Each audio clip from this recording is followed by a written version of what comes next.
Hello friends, welcome to CIBIL solve. जो भी लोग इस चैनल से नए जुड़ रहे हैं वो इस चैनल का हमारा अबाउट है, यहाँ पे आप देख सकते हैं। और कौन कौन से कोर्सेज़ जो हैं वो इस चैनल पे हम प्रोवाइड कर रहे हैं वो भी यहाँ पे आप देख सकते हैं, मेंशन है। किस किस एग्ज़ाम को ये कवर करता है वो भी यहाँ पे मेंशन है। और कौन कौन सी फैकल्टीज़ पढ़ा रही हैं उनकी डिटेल्स भी मेंशन है, आप देख लीजिएगा। चलिए स्टार्ट करते हैं। आज कौन कौन से टॉपिक्स जो हैं वो हम कवर करेंगे। तो बेसिकली एसएससी जेई जो है 2019 का एग्ज़ाम बहुत पास आ गया है। सितंबर में एग्ज़ाम है, डेट रिलीज़ हो चुकी है।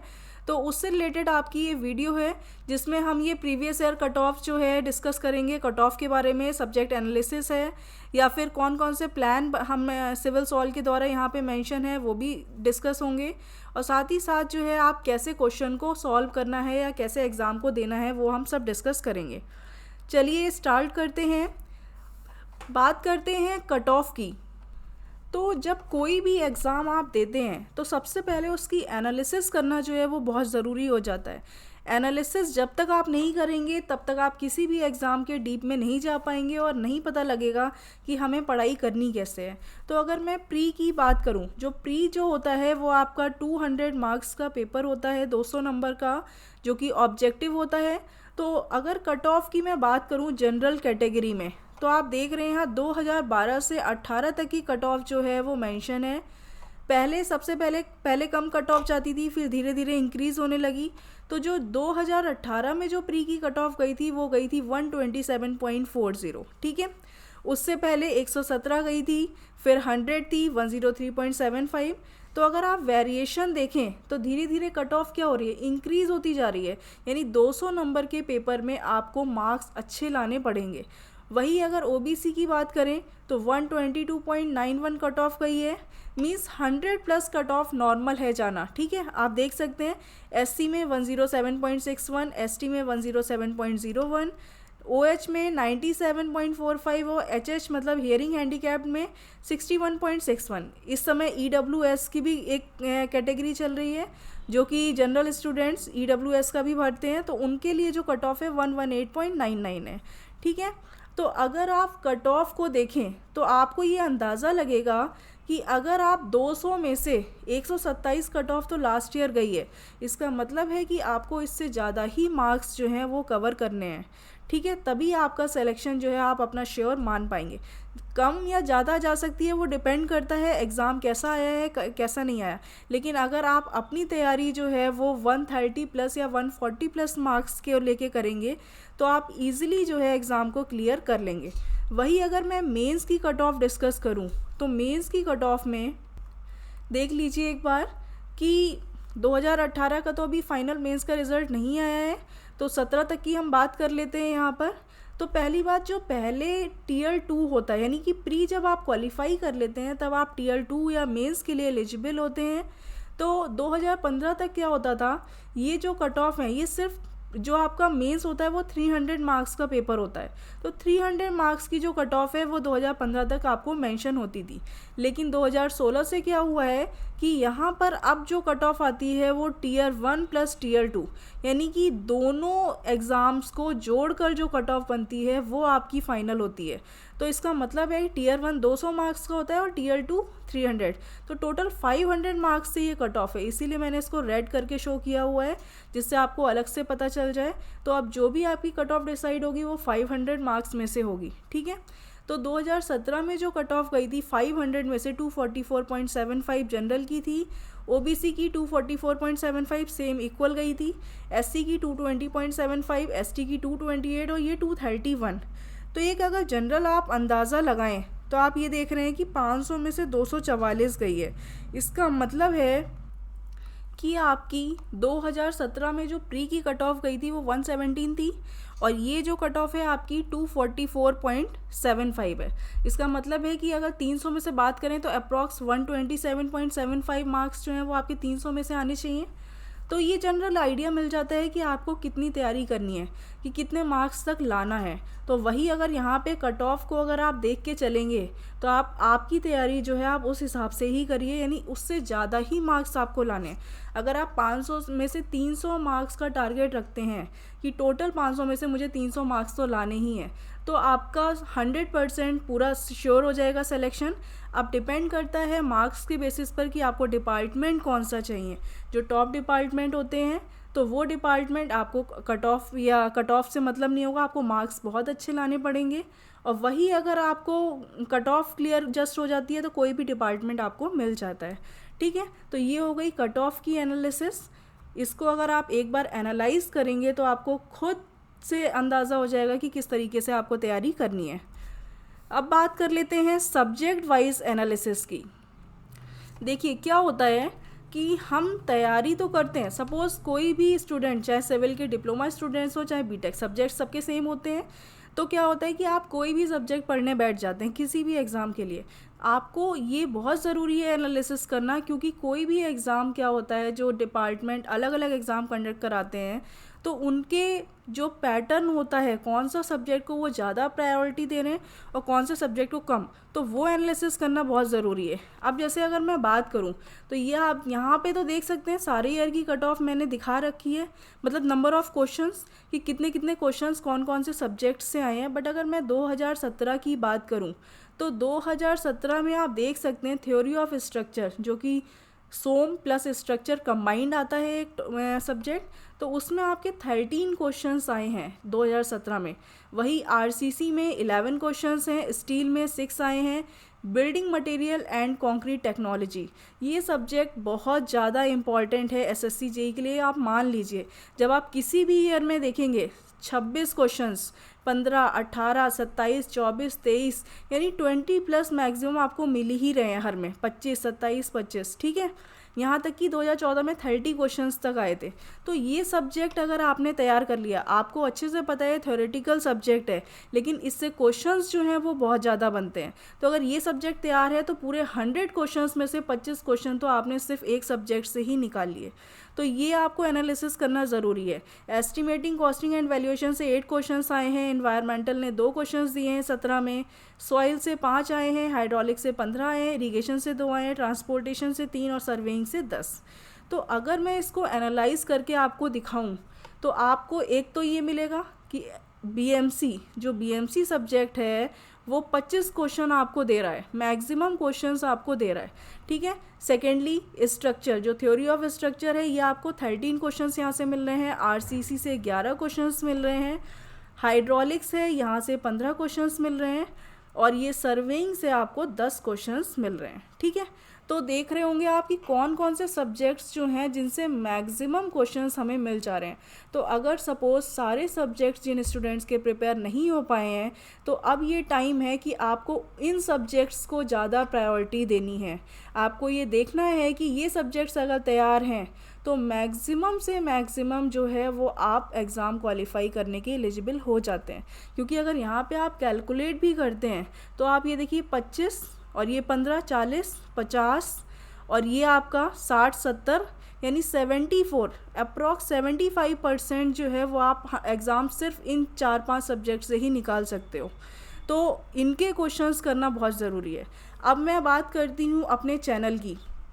तो सिविल सॉल्व में अगर आप देखें तो ये थ्योरी ऑफ स्ट्रक्चर आपका कंप्लीट करा दिया गया है, आरसीसी कंप्लीट हो गया है, बिल्डिंग मटेरियल एंड कंस्ट्रक्शन जो है ये कंप्लीट हो चुका है, सॉइल मैकेनिक्स कंप्लीट हो गई है, इरिगेशन इंजीनियरिंग कंप्लीट हो चुकी है और सर्वेइंग कंप्लीट हो चुकी है। टोटल 6 सब्जेक्ट्स जो हैं वो आपके कवर हो चुके हैं। और जिन स्टूडेंट्स ने ये सब्जेक्ट्स अगर कवर किए हैं तो इनको मैं बताऊंगी कि जैसे 13 क्वेश्चंस यहाँ से आपको मिल जाएंगे, 11 क्वेश्चंस यहाँ से मिल जाएंगे। जो कॉन्सेप्ट पढ़ाया है बस इसी से आपको 100% जो है वो तैयारी आपकी सॉलिड है। बस आप क्वेश्चंस लगाइए। बीएमसी से 25 क्वेश्चन आपको मिल जाएंगे। मैंने सॉइल करा दी है तो ये सॉइल से आप देख रहे हैं यहाँ 5 क्वेश्चन सॉइल से कवर हो जाएंगे। इरिगेशन इंजीनियरिंग से 2 क्वेश्चंस मिल जाएंगे और सर्वेइंग से अप्रॉक्स 10 क्वेश्चंस।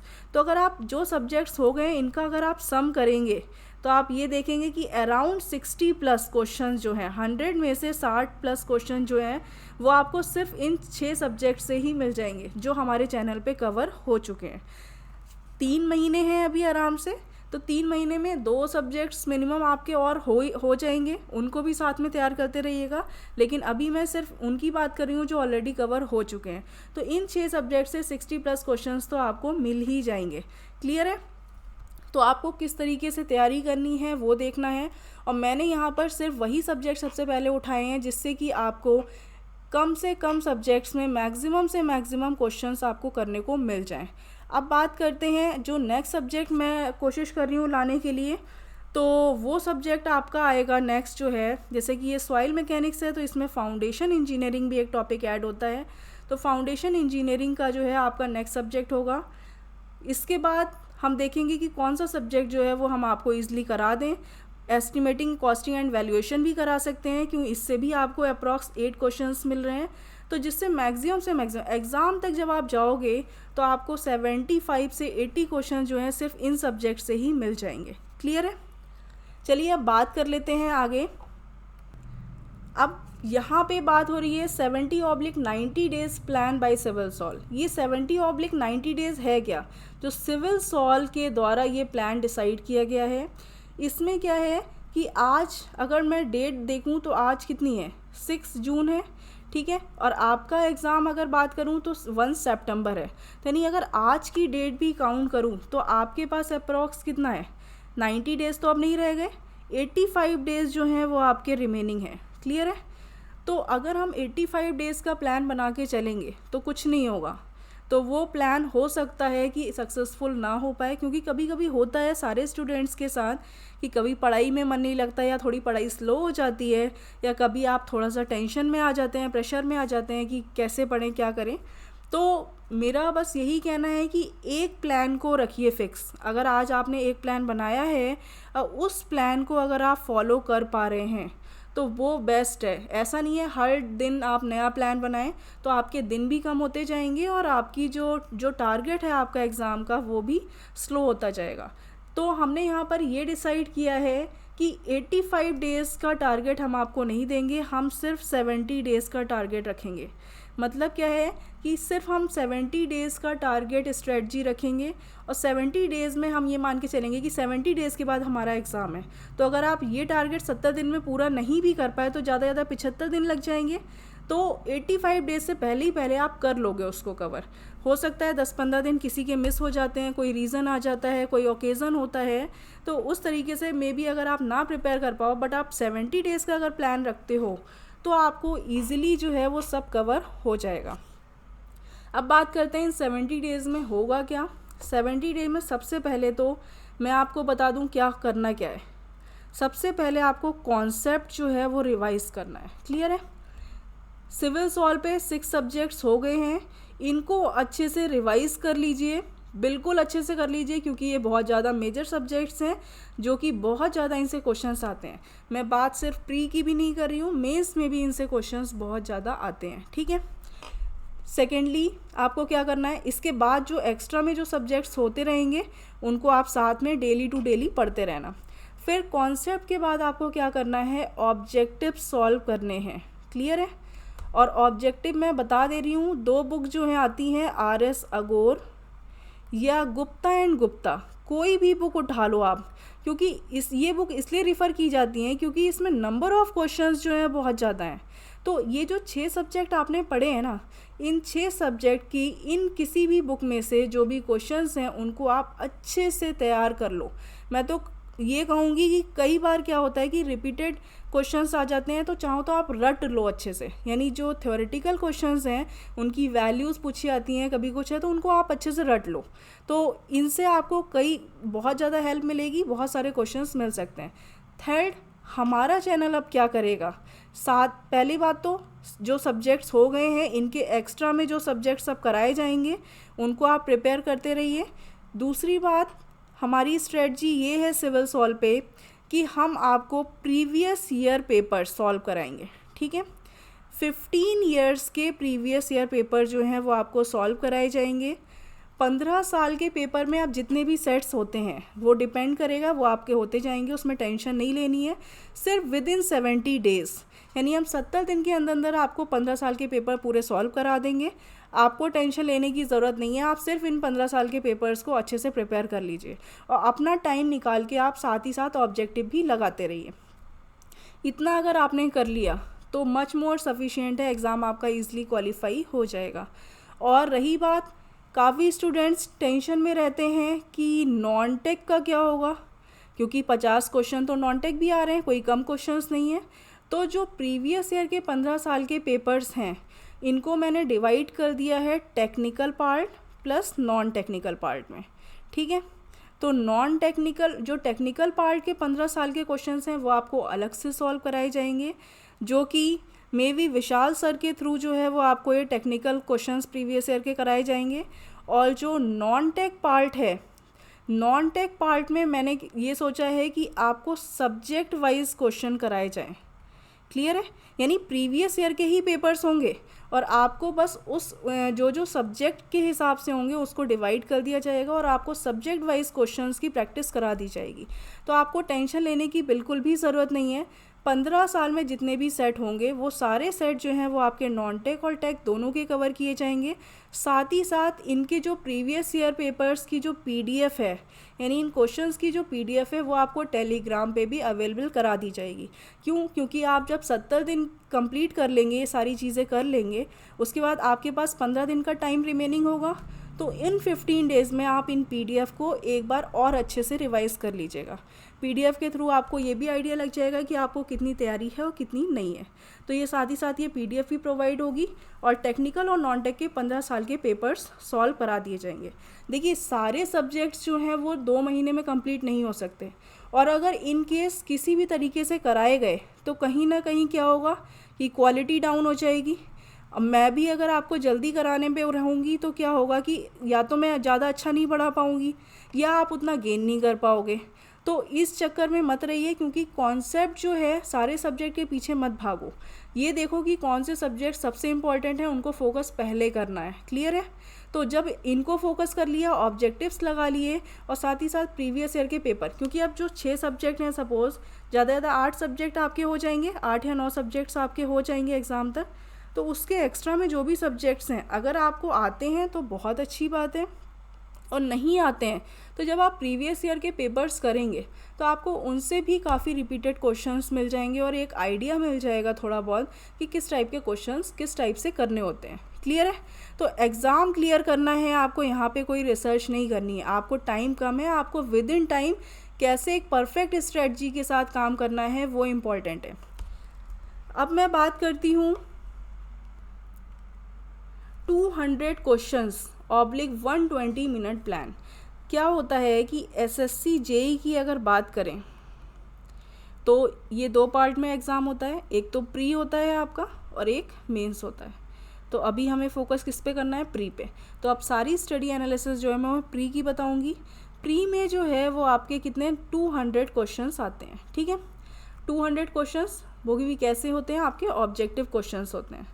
अब इसको डिवाइड कैसे किया गया है कि जो 50 क्वेश्चंस हैं, 50 क्वेश्चंस प्लस 100 क्वेश्चंस, इस तरीके से टोटल 200 क्वेश्चंस डिवाइड किए गए हैं, जहाँ पे जो 50 क्वेश्चंस होते हैं वो आपके रीजनिंग के आते हैं, 50 क्वेश्चंस जो है वो आपकी जीएस आती है, और जो 100 क्वेश्चंस हैं वो आपका टेक्निकल पार्ट आता है, चाहे वो सिविल, मैकेनिकल, इलेक्ट्रिकल जो भी ब्रांच हो, ठीक है।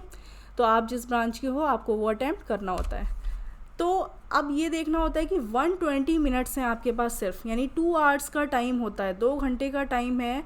120 मिनट में आपको ये सारे क्वेश्चंस कैसे अटैम्प्ट करने हैं ये मैं आपको बताऊंगी।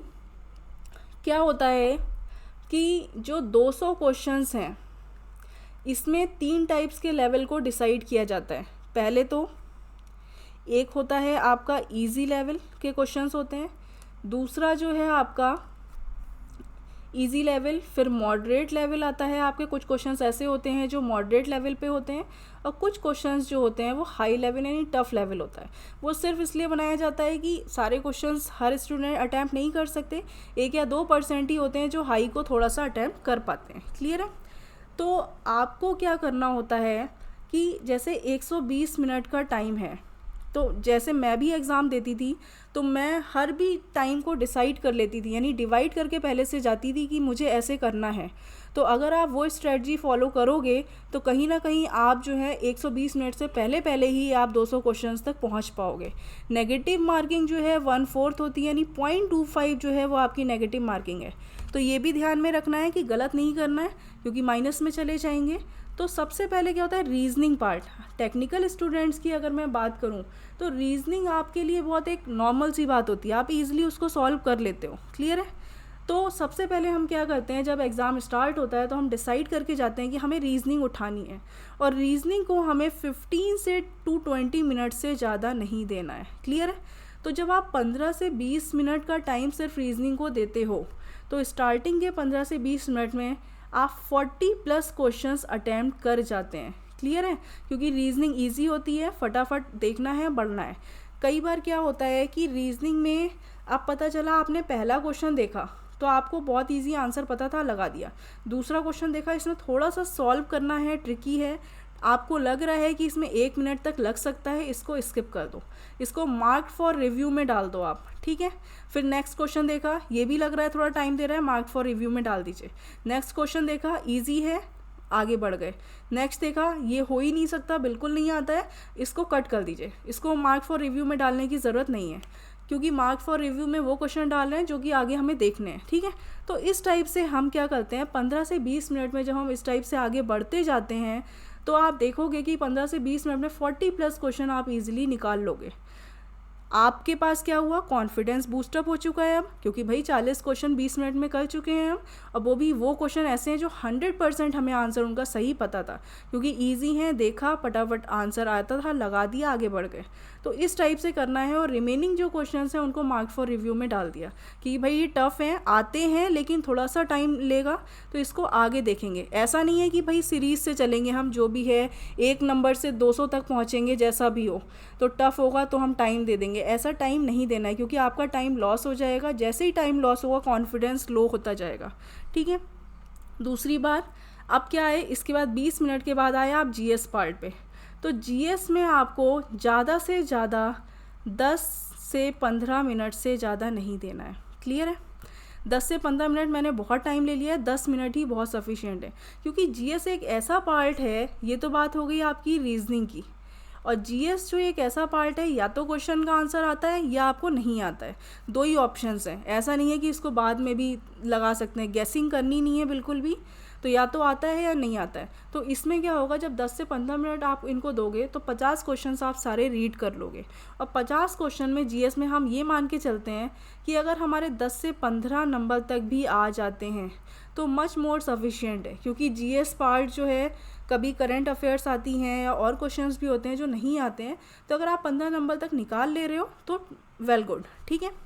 अब इसके बाद हम जंप करते हैं। अगर आप यहाँ पे टाइम की बात करें तो मैक्सिमम टाइम भी अगर आप देखो तो कितना हुआ है, 20 + 15 मिनट कितना हो गया, अभी टोटल 35 मिनट निकले हैं, और 35 मिनट में आपने कम से कम 55 क्वेश्चंस ईजिली, मतलब मिनिमम बात कर रही हूँ मैं, तो 55 क्वेश्चंस आपने अटैम्प्ट कर लिए। ठीक है? अब 35 मिनट यहाँ पे निकल गए। अभी आपके पास 120 मिनट में से 35 मिनट जब आप माइनस कर दोगे तो आपके पास अभी भी कितने मिनट्स हैं, 85 मिनट्स रिमेनिंग है। क्लियर है? अब बात आती है, अब हम आते हैं, जंप करते हैं टेक्निकल पार्ट पे। टेक्निकल तो अपने हैंड में है, बहुत अच्छे से हमने पढ़ाई भी की हुई है। तो टेक्निकल पार्ट को ज़्यादा से ज़्यादा हम क्या करते हैं, 50 मिनट्स देते हैं। 50 मिनट्स आप चाहो तो 60 मिनट भी दे सकते हो, 50 मिनट बहुत सफिशिएंट है 100 क्वेश्चंस को करने के लिए। तो अब टेक्निकल क्वेश्चन जब आप करते हैं तो टेक्निकल में भी क्या करना है आपको, सिर्फ टेक्निकल में आपको जस्ट ये देखना है, पहला क्वेश्चन किया, आता है, आंसर आता है, आगे बढ़ गए। सेकंड क्वेश्चन, अब पता चला कोई न्यूमेरिकल आ गया जिसमें आपको लग रहा है कि 3 से 4 मिनट लग जा रहे हैं या 2 मिनट लग रहे हैं, उसको मार्क फॉर रिव्यू में डाल दीजिए। क्योंकि हम 50 मिनट का जो टारगेट लेते हैं, हम इसमें ये देखते हैं कि हम 100 क्वेश्चंस हैं क्या वो हम रीड कर पा रहे हैं, यानी 100 के 100 क्वेश्चंस आप पढ़ पाए। कई स्टूडेंट के साथ ऐसा हो जाता है कि वो, उन्हें आता तो सब होता है, क्योंकि ऐसा कोई क्वेश्चन नहीं आता जो टेक्निकल है आपको ना आता हो, आता सब है। बच्चे क्या कहते हैं कि टाइम निकल गया, हम क्वेश्चन ही नहीं पढ़ पाए। तो ऐसा काम नहीं करना है। ठीक है? पहले क्वेश्चन सारे पढ़ लेने, क्योंकि उससे आइडिया लग जाता है कि अरे ये क्वेश्चन तो बहुत ईजी था, ये तो 1 सेकंड में हो जाता है, बट हम पढ़ ही नहीं पाए। तो 50 मिनट में आपको सिंपली ऐसे ही करना है। तीसरा क्वेश्चन आया, आता है तो कर दिया, आगे बढ़ गए, नहीं आता है, यानी वो क्वेश्चन हमें जल्दी जल्दी करने हैं, या तो हमें बहुत 10 से 15 सेकंड के बीच में आ जाए आंसर। दूसरा, जो हमारे लिए सॉलिड हो, यानी हमें 100% उसका आंसर पता हो। तो जब आप 50 मिनट निकलते हैं आपके, तो आप क्या होता है कि मिनिमम 65 प्लस क्वेश्चन कर चुके होते हो, ठीक है। आप जब ऑब्ज़र्व करोगे, जब प्रीवियस पेपर सॉल्व करोगे, तो आप इस आइडिया को अगर फॉलो करते हो तो आप खुद देखोगे कि 65 प्लस क्वेश्चंस ईजिली आप कर चुके हो। अब आपके पास टाइम कितना बचा है? 85 मिनट में 50 मिनट आपने यहाँ पे निकाल दिए कम से कम, तो आपके पास टाइम बचा है 35 मिनट्स। 35 मिनट्स ना बच के सपोज़ मैं ये कह रही हूँ कि 30 मिनट्स ही आपके पास बचे, यानी आप देख पा रहे हैं कि 55 क्वेश्चन इधर हो चुके हैं, 65 क्वेश्चन इधर हो चुके हैं, यानी कि 120 क्वेश्चन तो आपने ऐसे ही ऐसे सॉल्व कर लिए। आधा घंटा भी बचा है, 120 क्वेश्चंस भी हो गए। वो भी 120 क्वेश्चंस वो क्वेश्चंस हैं जिनके आंसर्स हमें 100% पता थे। क्लियर है? तो 110 से 120 क्वेश्चन तो हम ऐसे ही निकाल लेते हैं और आधा घंटे का टाइम भी बचता है। अब इस आधे घंटे में हम जो मार्क्ड फॉर रिव्यू क्वेश्चंस हैं इनको आराम से सॉल्व करते हैं। जल्दबाजी करनी नहीं है क्योंकि कॉन्फिडेंस भी बूस्टअप हो चुका है कि जब इतने क्वेश्चंस हो गए हैं तो आराम से सिलेक्शन के आप बहुत करीब हो। सिर्फ अगर 10 या 20 क्वेश्चन भी निकाल लोगे तो भी आप सेलेक्ट हो जाओगे। तो अब आप रीजनिंग पे जंप करोगे या फिर टेक्निकल, जो भी आपको लगता है आप उस क्वेश्चंस को, मार्क्ड फॉर रिव्यू क्वेश्चंस को आप सॉल्व करिए। तो इस तरीके से क्या होगा कि 200 क्वेश्चंस 120 मिनट का टाइम आपको बहुत ज़्यादा लगेगा। 120 मिनट में आप मैक्सिमम क्वेश्चंस कर चुके होगे। मुझे नहीं लगता, अगर तैयारी आपकी सही है, बिल्कुल ठीक ठाक है, तो आप इजीली 140 प्लस मार्क्स निकाल सकते हैं। कोई बड़ी बात नहीं है और कट ऑफ इतना ज़्यादा नहीं जाता है। कट ऑफ अभी आपने लास्ट ईयर भी देखा, अभी जो प्रीवियस कट ऑफ था वो आप एक बार देख लीजिए कितना था प्री का। यहाँ 127.40 मैक्सिमम गया था। तो अगर मैं ये कहूँ कि आपका कट ऑफ जो है 127 ना जाके 135 भी चला गया तो भी आपके लिए बड़ी बात नहीं है, क्योंकि अगर आप 140 प्लस निकाल ले रहे हो, ये आपका टारगेट है अगर, तो सिलेक्शन कहीं नहीं गया, आराम से हो जाएगा, ठीक है। बट स्ट्रेटजी कैसे फॉलो करनी है, किस तरीके से एग्ज़ाम को देना है, ये इम्पॉर्टेंट है, ये आपको ध्यान में रखना है। तो बेसिकली हमारे चैनल पे आपको पूरी हेल्प मिलेगी। जितने प्रीवियस ईयर के क्वेश्चन हैं हम कोशिश करेंगे कि आपको विद इन 70 डेज़ कंप्लीट करा दिए जाएं। उससे पहले ही कंप्लीट कराने की कोशिश रहेगी, बट 70 डेज़ का टारगेट हम रख रहे हैं, ठीक है। क्योंकि हम आपको कॉन्सेप्चुअल लेक्चर्स भी प्रोवाइड करेंगे, साथ ही साथ उसके जो MCQ विशाल सर दे रहे हैं वो भी प्रोवाइड करेंगे। साथ ही साथ आपको जो नॉन टेक है वो भी आपको राहुल सर प्रोवाइड कर रहे हैं, वो सब्जेक्ट भी आपका प्रोवाइड होगा। नॉन टेक में अभी पॉलिटी चल रही है, पॉलिटी आपकी जो है कंप्लीट हो जाएगी और दूसरा सब्जेक्ट GS का वो भी हो सकता है 70 डेज़ में कंप्लीट हो जाए। तो 2 सब्जेक्ट आपके GS के जब कंप्लीट हो जाएंगे तो इनसे तो क्वेश्चंस आपके कहीं नहीं गए बाहर, आप इजीली 100% क्वेश्चंस यहाँ से कर लोगे। तो उसके बाद जो प्रीवियस ईयर के पेपर्स कराए जाएंगे नॉन टेक के, उससे भी आपको काफ़ी हेल्प मिलेगी और काफ़ी रिपीटेड क्वेश्चंस आ जाएंगे।